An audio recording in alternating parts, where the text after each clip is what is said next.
And this HO has an energy of 348 joules, has a mass at 2.37, moves with this much amplitude. So what is its period, right? Okay. I think what we're going to do is we're going to find the angular velocity first, right? Okay. So I think what we'll do is use this guy, right? Total energy is 1/2 m omega squared x naught squared, right?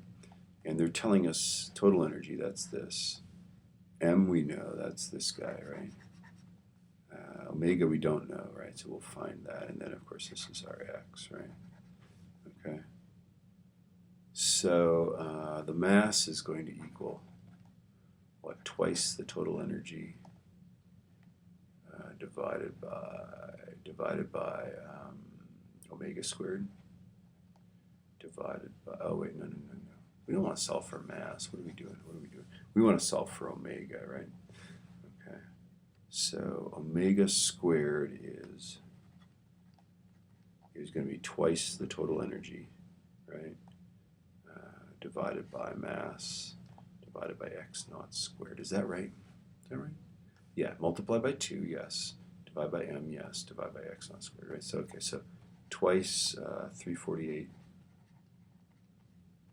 over 2.37, right, divided by 0.67 meters squared, right? This will be, somehow this is going to be newtons or radians per second, right? How is that, right? It'll actually be radians squared per second squared, but anyway. Okay. So I'm going to do this, and then actually what I want to do is square root both sides, right? Yeah, to get our omega, right? Okay, so square root, parentheses, 2 times 348 divided by 2.37 divided by 0.67 squared. And I get 25.57, right? My omega is 25.57736 or something like that, radians per second, so that's this guy, right? And again, I'm going to store that in my W. Okay, so there's my omega. Okay, so we haven't even found the first answer. The first question is, what is the period of motion? But now I'm confident, right? I've got this number here, right? So I can find the period. I can go omega is 2 pi over t, right?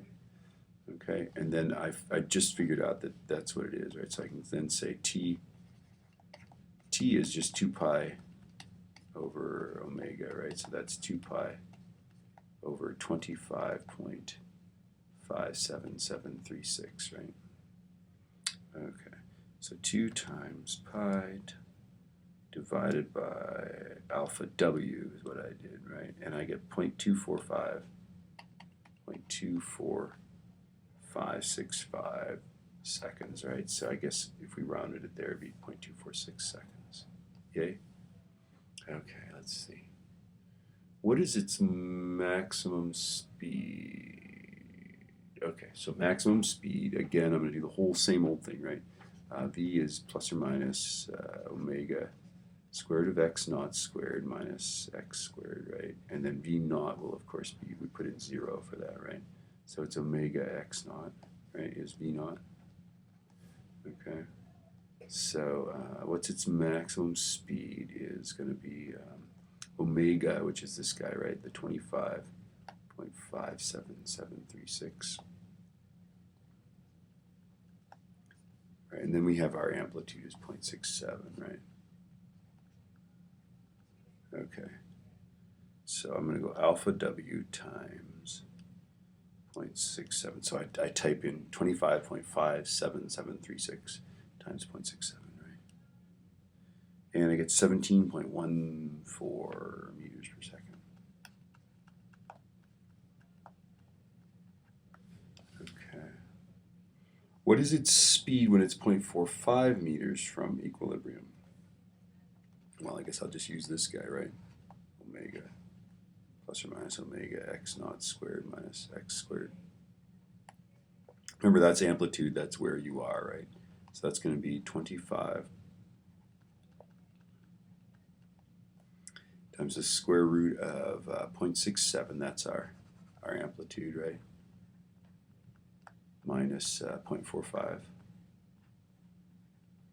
All right, so again, I'm going to go alpha omega, which automatically types 25.57736, all that, right, times square root of parentheses 0.67 squared minus 0.45 squared.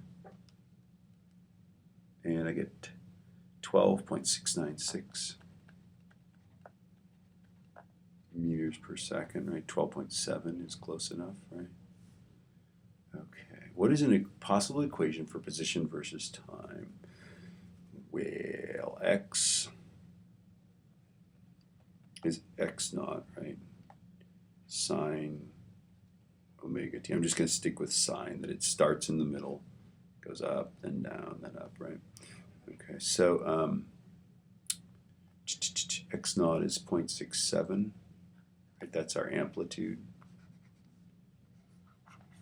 Right, 0.670 sine, and then our omega we figured out is 25.577, right? We did that at the beginning of this video. If you fast forwarded, you missed it. I erased it. Okay, 25.6, right? T, right? So that's this answer here. Okay, and then our velocity, we already figured out that our maximum velocity, that's our V naught, right? So V is V naught cos omega t. Okay, so that's going to be 17.14, right? Cos, and then our omega is 25.6, right? Ta-da. Yay.